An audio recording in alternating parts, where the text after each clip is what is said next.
온라인 복지관 1회기 1교시를 시작하도록 하겠습니다. 1교시는 마을 공동체에 대한 기본 개념과 마을 공동체가 무엇인지 라고 하는 개념에 대해서 이야기를 해보도록 하겠습니다. 반갑습니다. 저는 손석환이라고 하고요. 2007년부터 지금까지 마을 공동체를 일구어 나가는 활동들을 하고 있고요. 여러 주민들 만나면서 이렇게 교육하고 마을과 관련된 일들을 같이 기획하고 상상하고 실행하는 일들을 하고 있습니다. 여러분들에게 공동체를 경험하는 순간이 언제인지를 좀 여쭤보고 싶습니다. 나는 어떤 순간에서 공동체라는 것을 느끼시는지, 혹시 코로나 상황 속에서 확진이 된 상황에서 어디도 나갈 수 없는 상황에서 나를 도와주는 이웃이 있다거나, 아니면 급하게 아이들을 맡길 때가 필요했을 때 아이를 맡길 수 있는 이웃이 있다거나, 아니면 마을에서 정기적으로 진행되는 다양한 활동들이 있어서 즐겁게 주말을 보낼 수 있다거나 등등등 여러분의 삶 속에서 공동체라고 하는 것들을 언제 느끼시는지 한번 좀 생각을 해보시면서 오늘 이야기를 함께 들어주시면 감사하겠습니다. 사진을 한 장 보실까요? 어떤 느낌이 좀 드실까요? 만약에 이 사진에서 덩치가 큰 사람이 없거나 아니면은 너무 깡마른 사람이 없거나 두 사람 중에 한 사람만 이 화면 안에 있다라고 생각을 하면 전혀 문제될 게 없는 사진입니다. 근데 이 사진 안에, 한 화면 안에 두 사람이 함께 있으니까 우리는 저 꽉 마른 사람이 너무나 답답하겠다, 불편하겠다라고 하는 생각을 하시게 되죠. 이게 지금 현재 한국 사회의 단면입니다. 누군가가 점점 비대해지면 누군가는 계속 상대적으로 쪼그라들어야 하는 그런 상황 속에서 우리가 지금 살고 있죠. 어떤 기분이 좀 드시나요? 딱 사진을 딱 보시고 금수저, 흙수저 이런 단어들을 떠올리실 것 같습니다. 그런데 그림을 한번 잘 보시면 지금 뭐 차를 타고 가는 아이, 자전거를 타고 가는 아이, 그리고 그냥 뛰어가는 아이, 이 아이들이 달려가고 있는 목적지가 어디일까요? 만약에 정해진 목적지가 없다라고 하면은 차를 타고 가거나 아니면 자전거를 타고 가거나 아니면 뛰어가거나 걸어가거나 전혀 문제될 게 없는 사진일 겁니다. 근데 우리 사회는 정해진 목적지가 너무 명확한 사회에서 우리는 살고 있는 거죠. 아이들이 학교를 가는 이유는 암묵적으로 우리 누구도 그렇게 규정하진 않았지만 좋은 대학을 가기 위해서 학교를 다니고, 좋은 대학을 가는 그 목적은 좋은 곳에 취업을 하기 위한 것이고, 그렇게 사회가 규정해 놓은 목적지가 너무 명확하다라는 데 있어요. 그러면서 사회가 점점 더 각박해지고 이웃들을 돌아보고 돌보기보다는 모든 이웃은 나의 경쟁자가 되어야 하는 그런 세상 속에 지금 우리가 살고 있는 거죠. 그래서 1992년도에 세계의 되게 높은 사람들이 한자리에 모여가지고 이런 슬로건을 하나를 만들어냅니다. 생각은 굉장히 세계적으로 하자. 하지만 행동은 우리 지역에서 하자. 라고 하는 슬로건을 만들어내고요. 그 유명한 간디 선생님이 결국 마을이 세상을 구할 거다라고 하는 말씀도 하셨죠. 그러면은 한국 사회에서는, 우리 사회에서는 공동체라고 하는 것이 언제 어떻게 이야기가 되고 있는지를 좀 보면은, 지금 이 사진은 양주 옥정의 사진입니다. 우리가 지금 살고 있는 양주 옥정의 예전 모습이고요. 이거는 지금의 모습. 지금이라고 하기에도 몇 년 전 이미 막 개발이 되고 있었던 시기 되게 많이 다르죠. 한국 사회가 이렇게 흘러왔죠. 특히나 도시 지역은 또 마찬가지로. 마을이라고 하는 곳, 도시라고 하는 곳은 정책에 의해서 굉장히 많이 변해왔습니다.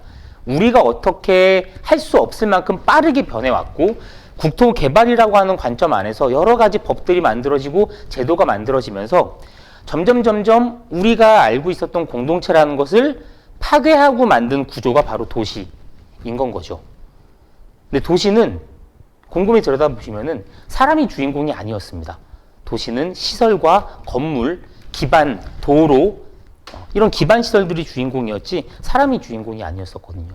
근데 그렇게 수많은 공동체들이 파괴되고 도시가 만들어졌고, 그래서 그렇게 산업화 시기를 거치고 나름 좀 살기 좋아졌는데, 그럼 이제 와서 되돌아보니 도시는 겉으로는 굉장히 좋은 하드웨어를 만들어줘 놨는데 우리의 삶은 어떠한가?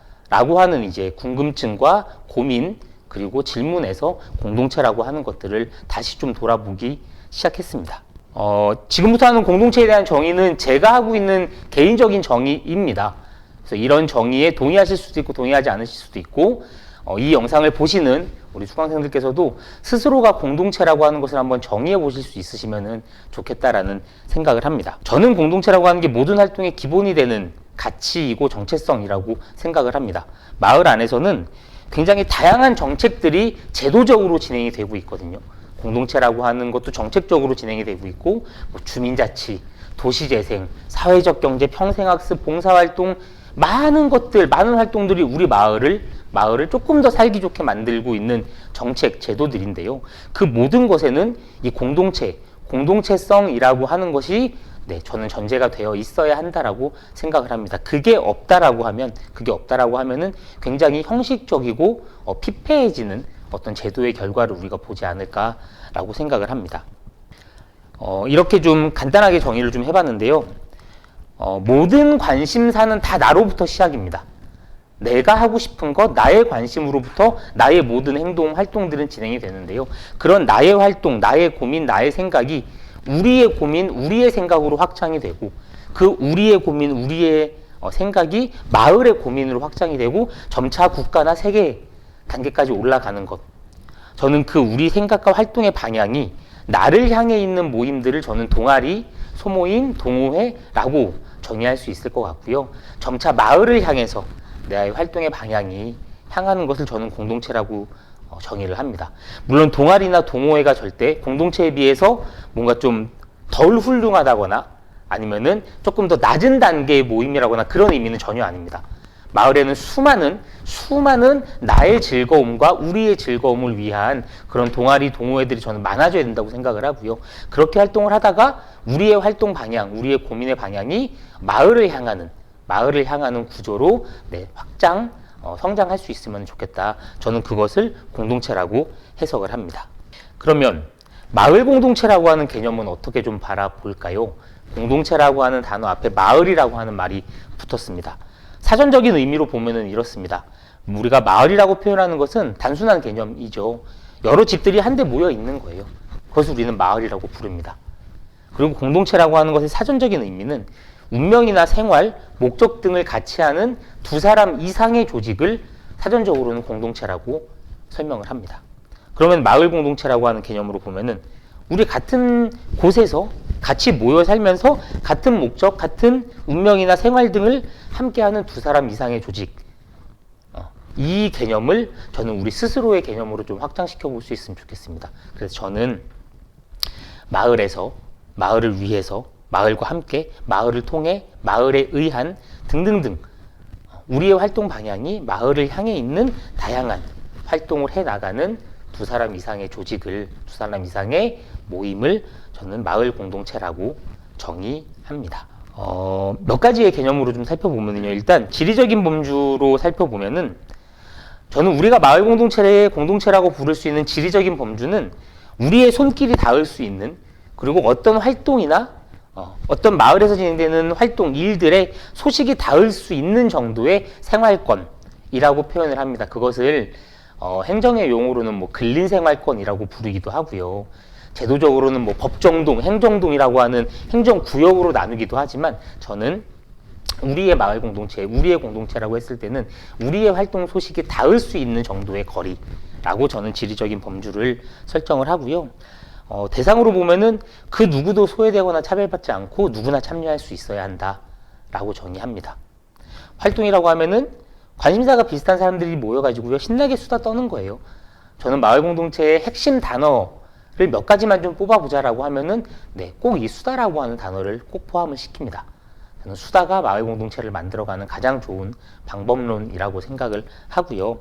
그리고 목적은 마을에 어떤 문제가 있으면은 해결해 보기도 하고 마을에 무언가 좋은 게 있으면은 더 좋게 발전시키고 어쨌든 마을에서 진행되는 다양한 활동들을 해 나가보자라는 거고요. 핵심은 저는 이 마지막 문장 하나 정도는 기억을 좀 해주시면 좋겠다라고 생각을 하는데요. 하고 싶은 사람들이요. 하고 싶을 때 하고 싶은 만큼 해 나가는 게 마을 공동체 활동이라고 생각을 합니다. 누가 시켜서도 아니고요. 우리가 여기까지 꼭 달성을 해야 되는 어떤 역사적 사명을 띠고 마을 공동체 활동을 하고 있는 것도 아니거든요. 그래서 하고 싶은 사람들이 모여서 하고 싶을 때 우리가 할 수 있는 만큼 해 나가고 잠시 쉬었다가 다시 가도 되고요. 하다가 너무 지치면 잠깐 쉬었다가도 되고 너무 힘들면 조금 오래 쉬어도 괜찮습니다. 그래도 우리 마을은 마을로서 계속 존재하고 있으니까요. 그래서 하고 싶은 활동들을 수다를 통해서 많이 공유하시면서 이런 활동들을 꾸준히 해나가는 게 마을 공동체 활동이다라고 생각하고 있습니다. 그런데 중요한 관점, 중요한 개념 하나가 있습니다. 두 가지 대비되는 사례를 한번 보시겠는데요. 한 마을에서는 주말마다 벼룩시장도 열고 뭐 축제도 열고 다양한 공동체 활동들이 이루어집니다. 누군가가 인터뷰를 했죠. 주말이면은 벼룩시장 축제도 열리고 공동체 활동이 너무 활발하다. 그래서 너무 살기 좋다. 라고 이야기하는 사람이 있습니다. 근데 반대로 한번 생각을 해보면은 주말에는 좀 집에서 조용히 좀 쉬고 나의 생활, 나의 삶을 좀 즐기고 싶은데 맨날 행사하고 음악 소리 나고 꽹가리 치고 하는 것 때문에 마을에서 살 수가 없다. 너무 시끄럽다.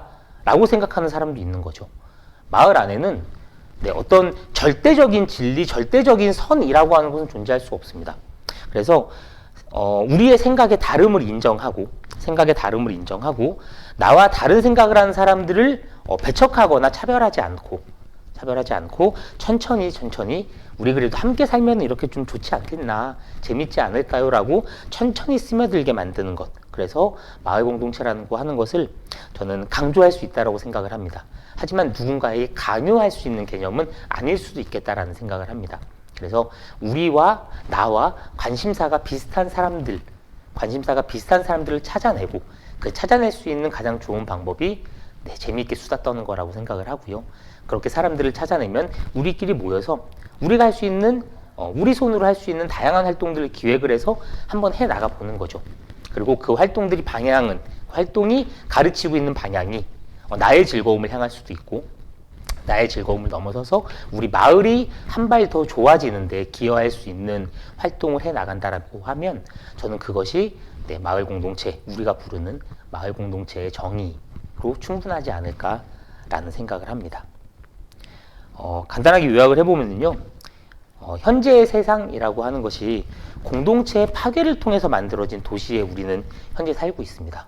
그러면서 다시금 공동체를 생각해 보게 되는 그런 시기에 우리는 살고 있고요. 그랬을 때 공동체라고 하는 것은 문명이나 생활 목적을 함께하는 사람들이 모인 것이다. 그럼 마을 공동체는 우리가 마을이라고 하는 지리적 범주 안에서 우리가 하고자 하는 다양한 활동들이 마을을 향해 있는 것, 마을이 조금 더 좋아지게 만들기 위한 다양한 활동들이 저는 마을 공동체라고 정의할 수 있을 것 같습니다. 좋은 책에 나와 있는 사례가 하나 있어가지고요. 이 책을 좀 가지고 와봤는데요. 이 선이 필요할까라고 하는 그림책입니다. 차재혁 작가님이 글을 쓰셨고 최은영 작가님이 그림을 그린 이 동화책, 그림책에 나와 있는 장면이 저는 마을을 설명하는 데 참 좋은 자료인 것 같아서 같이 한번 보려고 가지고 왔는데요. 갑자기 이렇게 선이 그어져 있는 거예요. 우리 사회에. 이야기합니다. 이 선은 넘어오지 마. 형은 거기서만 놀아. 그러지 말고 같이 놀자. 근데 누가 이 선을 그어 놓은 거지? 라고 하면서 이 아이가 이 선을 따라가 보기 시작합니다.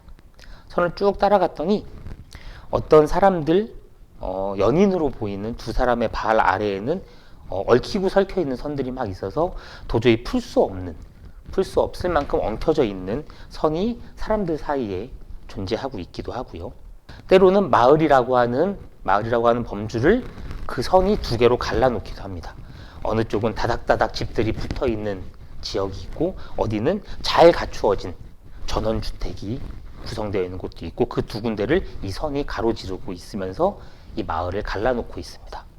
사람들 사이로 들어가 보니 편과 네 편, 나와 적이라고 하는 개념으로 또 이 선이 사람들을 갈라놓고 있기도 합니다.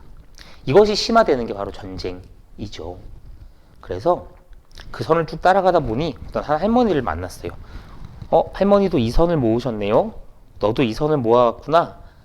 이렇게 선을 모으는 사람들이 있는 거죠. 그러면서 이 할머니가 이야기합니다.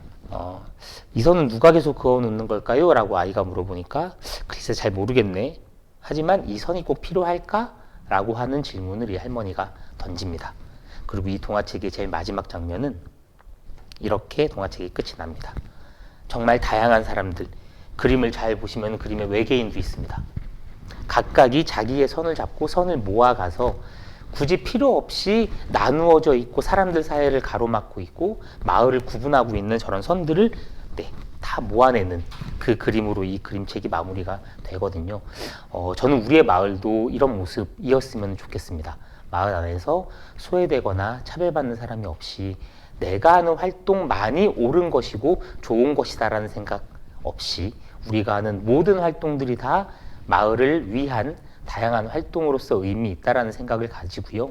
이 온라인 복지관 수업을 들으시는 수강생 여러분들도 각자가 마을에서 할 수 있는 다양한 활동들을 기획하시고 진행해 나가시면서 우리 앞에 놓여져 있는 불필요한 선들을 계속 모아 나가는 그런 사람들이 되셨으면 좋겠다라고 생각을 합니다. 자, 1교시 마을공동체의 개념에 대한 부분은요, 이렇게 마무리를 하고요.